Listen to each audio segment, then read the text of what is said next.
My dad left me out of his will, so I took what was mine. I always thought the moment I'd inherit something from my dad would feel complicated.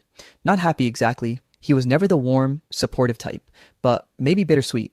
Like, here, kid, we didn't get along, but at least you meant something to me. What I didn't expect was to sit in a mahogany paneled conference room on a Tuesday morning, flanked by my smug older brother Alex and my father's wife of 6 years, Linda, and hear a stranger in a tailored suit tell me I was getting nothing. Not less than I expected. Not a smaller share. Nothing. The lawyer's voice was like ice water, being poured slowly over my head. The last will and testament of Mr. Richard Whitmore. All assets, liquid and non-liquid, are bequeathed in full to his spouse, Linda Whitmore, and his son, Alexander Whitmore. My name wasn't even mentioned. Alex leaned back in his chair, the corner of his mouth twitching upward like he was trying not to grin. Linda kept her expression carefully neutral, but I've known her long enough to recognize that look. Chin tilted slightly up, lips pressed into a line that was supposed to look solemn but was just tight enough to betray satisfaction. I don't know why I looked to the lawyer next. Maybe I thought he'd catch the obvious injustice in the air, slide me a sympathetic glance. Something. Instead, he avoided my eyes and shuffled papers like we were just ticking boxes on a Tuesday. It was like my ears had stopped working. The rest of the reading was a blur of legal jargon and asset lists, the lake house, the downtown condo, Dad's stake in Whitmore Logistics, the collection of vintage cars, the investment portfolios. Every word was a knife.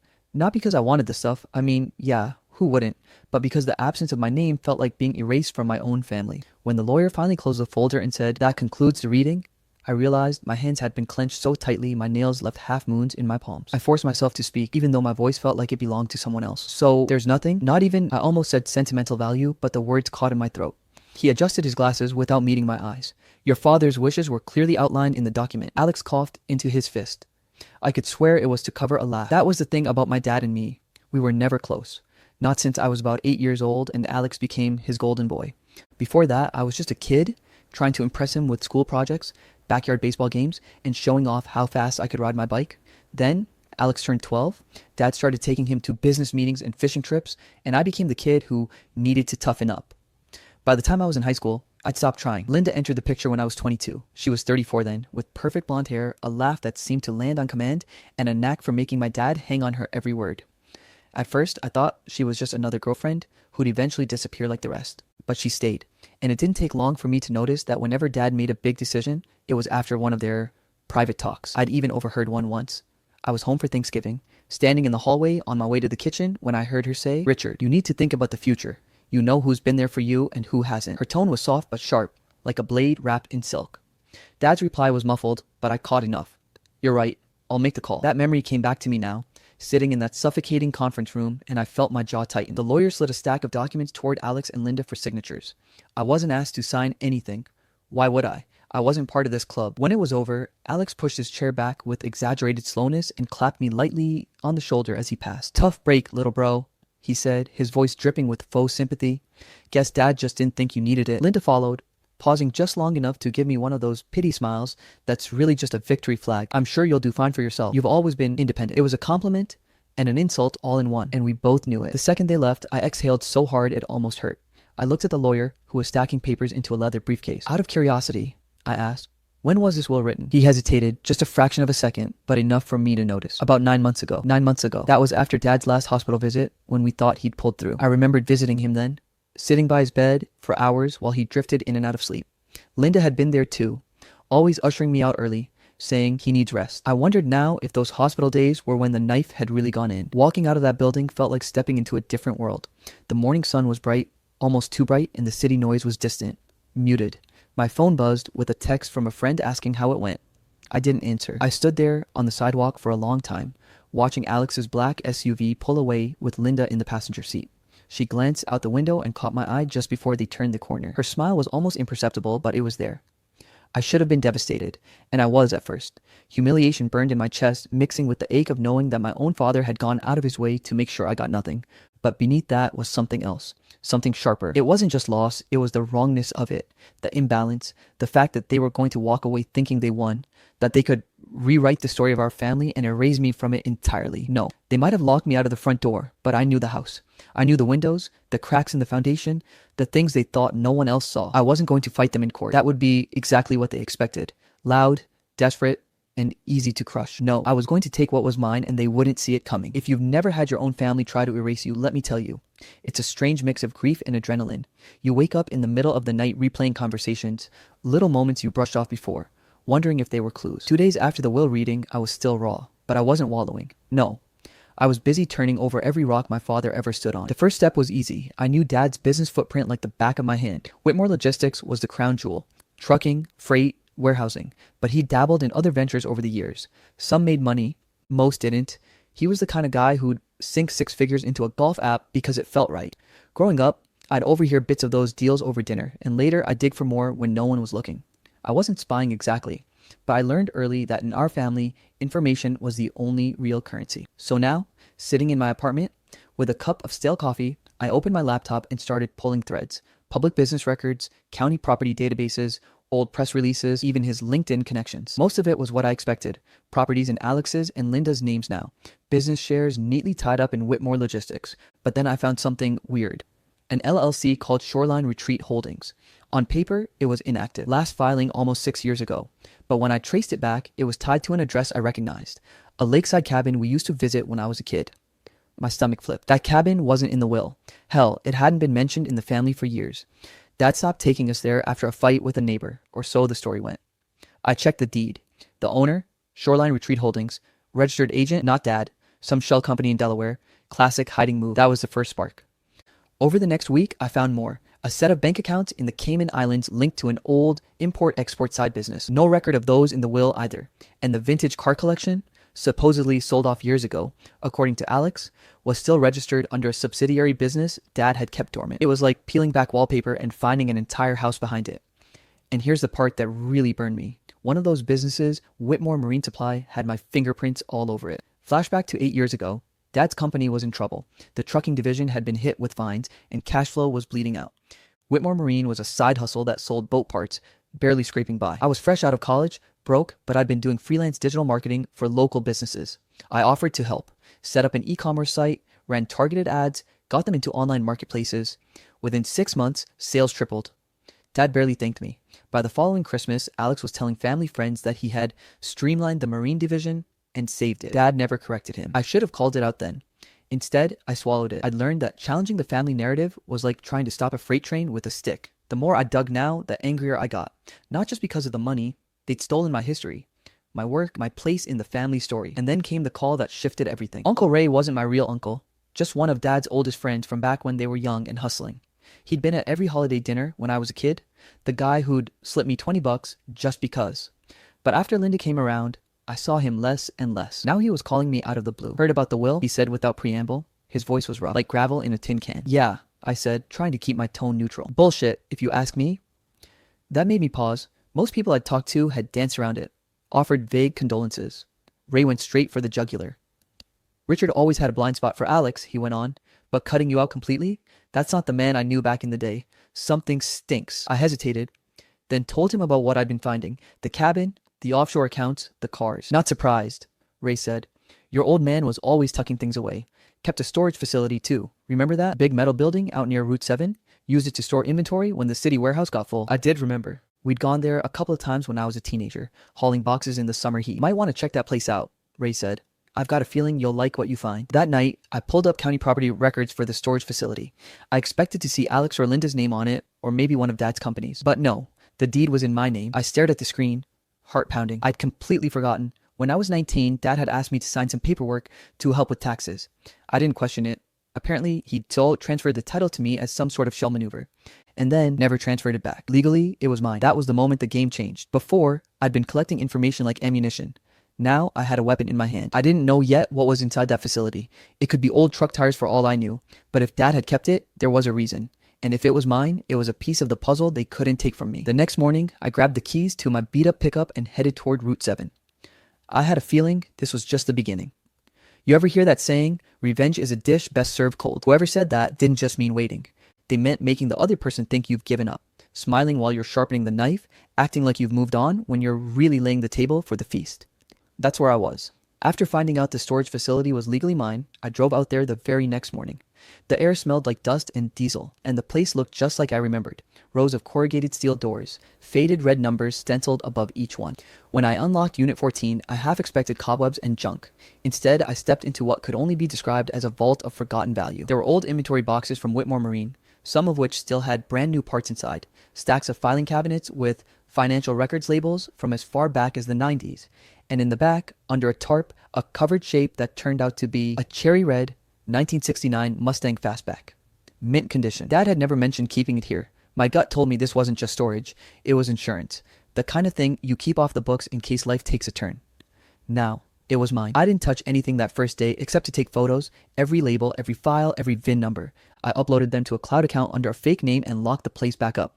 I didn't want to liquidate anything yet, not until I had a bigger picture. This wasn't about a quick smash and grab.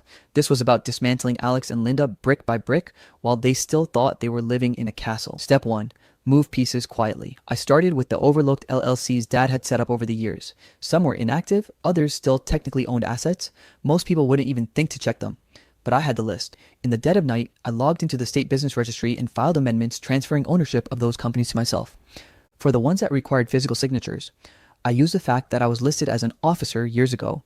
Dad had done it for tax purposes, to file the changes without needing Alex or Linda's consent. By the time they figure it out, if they ever did, it would be too late. Step 2. Tarnish the golden boy. Alex had always been the respectable son. Successful, reliable, clean cut. It was all an image, of course. He had skeletons, late night gambling binges, a few questionable business expenses, an affair or two, but Dad either didn't know or didn't care. I didn't have to fabricate anything. I just had to help the right people notice. I started meeting with some of Dad's old business contacts. Lunch here, coffee there, framed as me reconnecting after Dad's passing. I'd steer the conversation toward Alex, drop a vague but damaging comment. I'm a little worried about him, with some of the stuff that's come up lately, then quickly change the subject. People hate unfinished stories. They fill in the blanks themselves, usually with something worse than the truth. Within a month, I was hearing back from those same contacts. Hey, what's going on with your brother? Heard some rumors? Perfect. Step 3. Keep Linda guessing. Linda was smart. Smarter than Alex for sure. She'd lived in my dad's world long enough to know that money can disappear if you're not watching closely. I could tell she felt something was off. It started with a text out of the blue. Hey, just checking in. Haven't seen you much lately.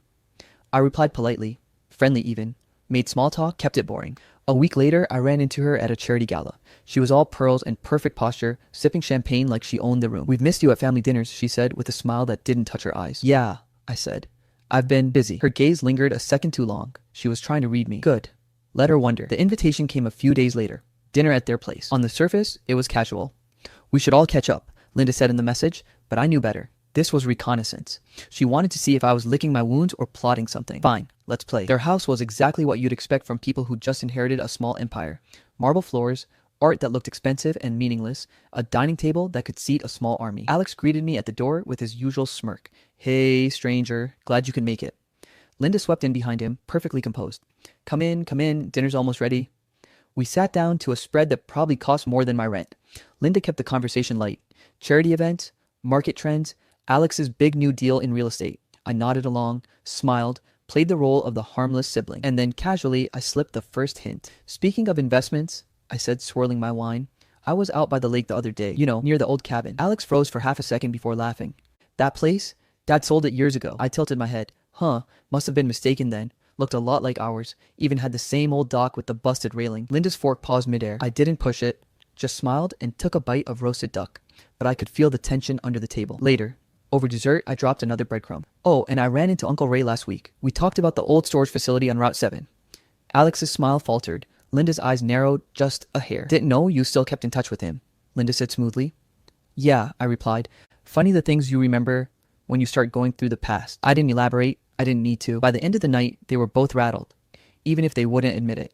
Alex's jokes got sharper, Linda's questions more pointed. When I left, Linda walked me to the door. She said softly, it's good to see you moving on. I was worried you might dwell on things. I met her gaze and smiled. Oh, I'm moving on, just taking the scenic route. Her smile didn't reach her eyes this time either. Driving home, I felt it, the shift. They were starting to realize I wasn't broken and I wasn't gone. I was right there in the shadows, smiling while I moved pieces on the board. They didn't know the game yet, but they would. If there's one thing I've learned from watching Alex my entire life, it's that his ego has always been his weakest point. You don't beat him head on, you let him beat himself. I didn't rush into it. By the time I reached the stage, I'd already gathered my arsenal, the hidden assets, the legal loopholes, and the leverage no one thought I had. But Alex? He was sitting in his glass castle, sipping overpriced whiskey, thinking he'd won for good. That's when I decided to pull the trigger on the investment trap. I crafted it to look bulletproof. Not just a half-baked idea, but something layered, researched, and most importantly, plausible. I called it Northbridge Renewables, a fake green energy startup poised to revolutionize the solar storage market. I didn't make it up from scratch. That's the beauty of it. I took a real but obscure Canadian company, slightly tweaked the name, replicated their pitch deck, and created a separate set of fake corporate filings in another jurisdiction. On paper, it looked like Northbridge Renewables was quietly courting select investors before going public. I didn't pitch it to Alex directly. That would have been suspicious. Instead, I let the idea reach him like gossip whispered at the right dinner parties. I made sure people he respected, former business associates of Dad's who now owed me favors, casually mentioned they were getting in early. Then, just like I predicted, Alex's curiosity got the better of him. The first sign he took the bait was a casual text. Hey, you know anything about a company called Northbridge Renewables? I pretended to be vague. I might have heard about it. Why? No reason. Just some people in my circle are talking about it. I waited a full day before accidentally leaving a prospectus on my desk during a family visit. He spotted it, and I saw that spark in his eyes, the same spark he had as a kid when he saw someone else with a shinier toy. A week later, Alex asked to pick my brain over coffee. I played reluctant, letting him coax details out of me. I told him there was a minimum buy-in of $500K, which I claimed was peanuts compared to the long-term gains. I also mentioned very deliberately that I wasn't sure if he'd qualify since the founders were picky about their investors. That one line sealed the deal. If there's anything Alex can't stand, it's being told he's not good enough. While this little theater played out, I was working the other angle, the journalist. Her name was Morgan Shaw, an investigative bulldog who had already been sniffing around some of Dad's old ventures. I didn't have to fabricate anything about Alex's shady past. I just had to connect her to the right sources. Unpaid contractors, inflated invoices, quietly dissolved shell companies. All the stuff Alex thought had been buried was suddenly getting airtime in her questions to anonymous sources. I made sure those sources were people Alex couldn't bully into silence. By the time Alex signed the Northbridge agreement and wired the funds, yes, he used inheritance money, the journalist inquiries had started making the rounds. I knew this because Linda called me one night. Her voice was tight, almost shrill. What the hell is Morgan Shaw doing calling the house? She's asking about Alex's involvement in something from 2017. I acted surprised. Weird. Maybe she's doing a retrospective piece on Dad's companies? Well, she's digging, and it's not a good look. Linda, you married a businessman. Sometimes the press digs. The silence that followed was heavy. She was suspicious, but she wasn't ready to accuse me outright, not yet. Then came the cars. I'd learned back in chapter 2 during my asset hunt that Dad had a rare vintage car collection worth millions. They'd been stored in a climate-controlled facility under an LLC connected to one of his holding companies. Technically, Linda had inherited the LLC, but here's the catch. The cars themselves were titled individually, and some of those titles had my name listed as co-owner from years ago, when Dad used them for collateral on a short-term loan. So, before Alex or Linda even thought about the collection, I quietly arranged transport to a secure warehouse 2 states over. The titles were clean, the move was legal. The first Linda knew of it was when she showed up at the facility with a prospective buyer and found empty parking bays. I heard about her meltdown from one of the attendants. She was screaming about theft, but when I showed her the paperwork, she just left. No words. By this point, Alex's world was starting to crack. The journalist's questions had reached his business partners, who were suddenly reconsidering joint ventures. His investment in Northbridge Renewables was going nowhere because, of course, the company went radio silent after his transfer cleared. I wasn't going to just disappear the money. No, I had a better plan for that, but that's later. For now, I wanted him stewing in uncertainty. The dinner that week was the cherry on top. Linda had invited me, I'm sure to size me up, maybe even to get me to slip up. The table was set like a magazine spread, crystal glasses, expensive wine, silverware polished within an inch of its life. Alex tried to keep his cool, but I could see the tension in the way he gripped his fork. Linda, on the other hand, was in her best hostess mode, asking me about my projects in that sugar-coated voice that dripped with condescension. Halfway through, I leaned back in my chair and looked straight at Alex. By the way, funny thing, I was at the storage facility last week, surprised at how empty it was. He froze. Linda's smile didn't falter, but her knuckles whitened around her wine glass. Oh, she said, we moved some things. Yeah, I said, letting the pause stretch. Things tend to move when they're not properly, secured. Neither of them touched dessert. When I left that night, I knew the shift had happened. They weren't just annoyed anymore. They were rattled. And when people like Alex and Linda start losing their grip, that's when they make mistakes. And I was ready to catch every single one of them. If there's one thing about schemes like mine, it's that they don't work if you rush them. You have to let the pressure build. You have to let your target feel safe enough to walk right into the slaughterhouse. By the time Northbridge Renewables collapsed, Alex had been bragging to half his social circle about getting in on the next big thing. I didn't even have to plant the rumors, his own ego did that for me. The first domino fell on a Tuesday morning. The email went out to all investors. Dear Mr. Williams, we regret to inform you that due to unforeseen regulatory challenges, Northbridge Renewables will be ceasing operations effective immediately. Please refer to the attached statement for details regarding liquidation proceedings. There was no liquidation, no proceedings, just a neat little void where $500,000 of Alex's inheritance used to be. By noon, his phone was lighting up, former business buddies calling, old drinking pals texting, people wanting to know if he'd really lost that much money. And by Wednesday, the whispers turned into headlines. Millionaire heir bets big on failed green energy venture. Williams family under fire after high-profile business blunder. The press ate it up. Alex, the golden child who could do no wrong, had fumbled publicly. And in the age of social media, you only need one stumble before the crowd starts throwing stones. Linda tried to play damage control. She put out a statement calling it a minor personal investment and a learning opportunity. But the more she talked, the worse it got. Every interview sounded like she was talking down to people like the money was pocket change. It made them look arrogant, detached, out of touch. While the Northbridge firestorm raged, I lit the second fuse. I had documents. Real ones. Old drafts of my dad's will, emails between him and his previous lawyer, even a scanned note in his handwriting, all pointing to assets he'd once earmarked for me. These weren't from some random stash. I'd pulled them from an encrypted backup of his business records. One I'd found by sheer accident when digging into the old storage facility records. And here's the kicker. The final, the one that left me with nothing, was drafted just 6 months before his death, right after Linda had convinced him to restructure the family trust. I didn't hand them to a lawyer right away. No. I sent them anonymously to a handful of journalists who'd already been circling the Williams estate like vultures. Within 48 hours, the headlines shifted. Questions raised over Williams' estate. Will changes months before death? Was there undue influence? Alex and Linda were no longer just dealing with a bad investment story. Now, they were facing the whiff of legal impropriety. That smell brings investigators. It started with a financial columnist openly wondering on air how a man of my father's meticulous business acumen could accidentally leave unlisted properties out of his will. Then came the call from the county probate court announcing that, in light of new information, certain accounts and assets would be temporarily frozen pending review. That meant Alex couldn't touch some of his liquid funds. And Linda, she had to explain to her country club friends why her check to the charity auction had bounced. The cherry on top was the lawyer. Not my lawyer, the lawyer. The one who'd read my father's will like it was gospel while Alex smirked across the table. His secretary called first, said he needed to speak with me. I let him sweat for 2 days before walking into his office. He was paler than I'd ever seen him. His suit looked like it had been slept in. Listen, he said before I even sat down.